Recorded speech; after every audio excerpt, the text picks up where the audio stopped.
speed, and go. John, I've been looking forward to Red Dawn for a long time, just little bits and pieces that I've heard about it. And I must say then, when I saw it yesterday, what an impressive movie. Very impressive movie.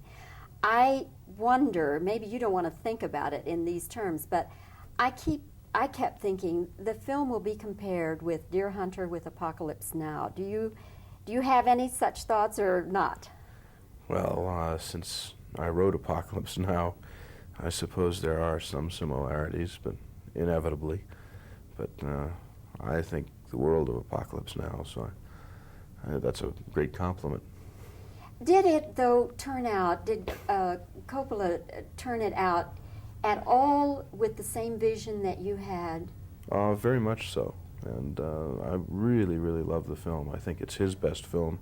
I certainly think it's my best piece of work, and really proud to have had anything to do with it.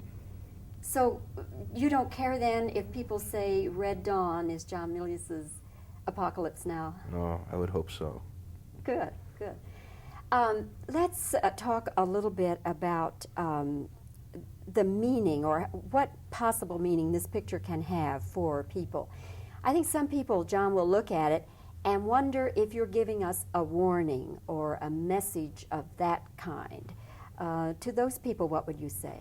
I think it is a warning. I think that it is a cautionary tale. I think it is something that is giving people pause for thought and reflection on the nature of war. What about as far as the Cuban situation, the Central American situation, even, you know, we're in Texas and Mexico's on our border. So Texans might even see something a little bit more to it.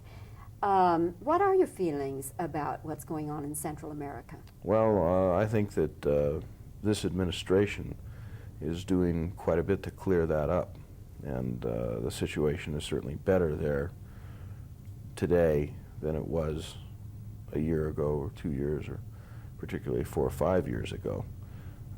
I was in El Salvador about 4 or 5 years ago, and the situation was very bad then. I imagine that things are considerably better now, but this administration is certainly concerned with that situation and doing something, though the previous administration had tended to let America's concerns deteriorate. And I'm not saying concerns that we should, you know, have businesses and things down there. I think that those places hopefully will have the right to self-determination and should be granted that right, and we shouldn't be in there either. But the other side shouldn't keep their hands off. I'm a believer in the Monroe Doctrine.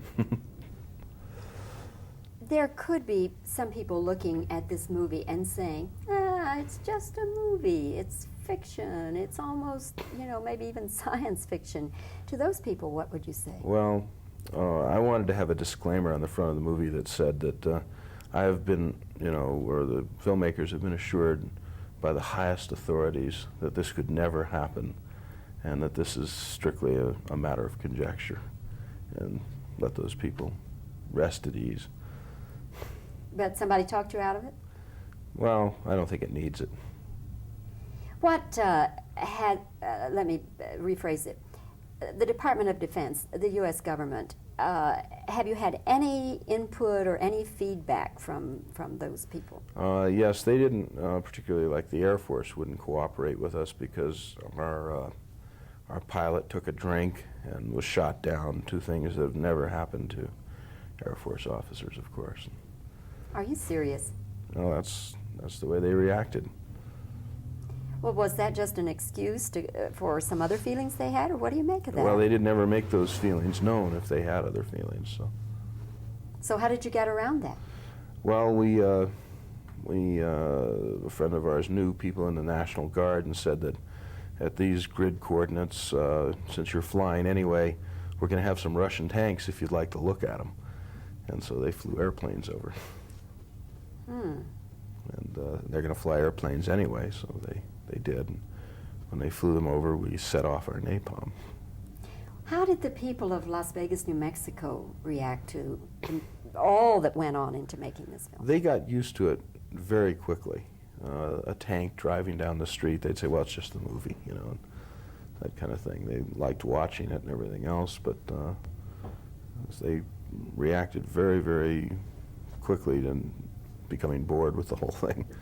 Newspapers didn't have editorials about what are these movie people doing to our city and all that? No, not at all. I think they were, of course, happy to have the work.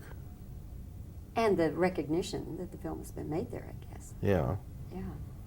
Well, John, I hope the film does really well for you.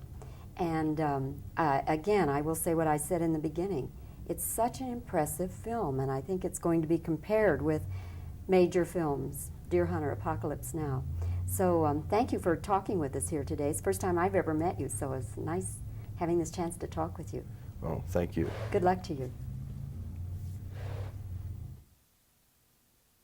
And I'll cue you. Okay, tape's rolling. And speed. And anytime. John, what reaction will you have to critics who compare this film with Apocalypse Now and with, let me start again. John, what will be your reaction to the critics who will compare your movie, Red Dawn, with Deer Hunter, with Apocalypse Now?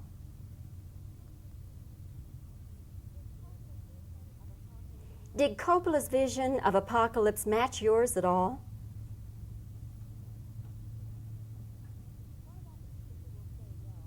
What about the people who will say, well, Red Dawn is John Milius's Apocalypse Now?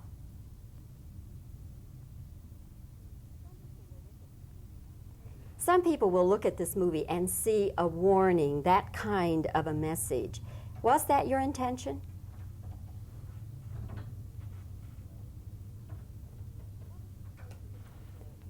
What would you say to the people who will see in this movie a parallel to what's happening in Central America, even in Mexico?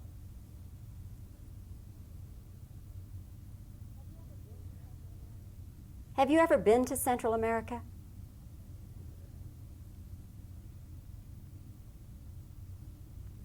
Okay. What kinds of reactions did you get from the government or the Department of Defense?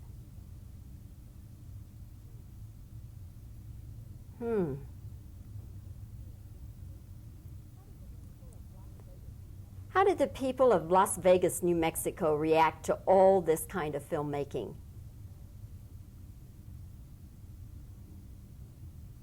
Okay, now I'll just give you some reactions. You want to do them tighter, or you like the way it shows just still? keep it the way it is. Got it.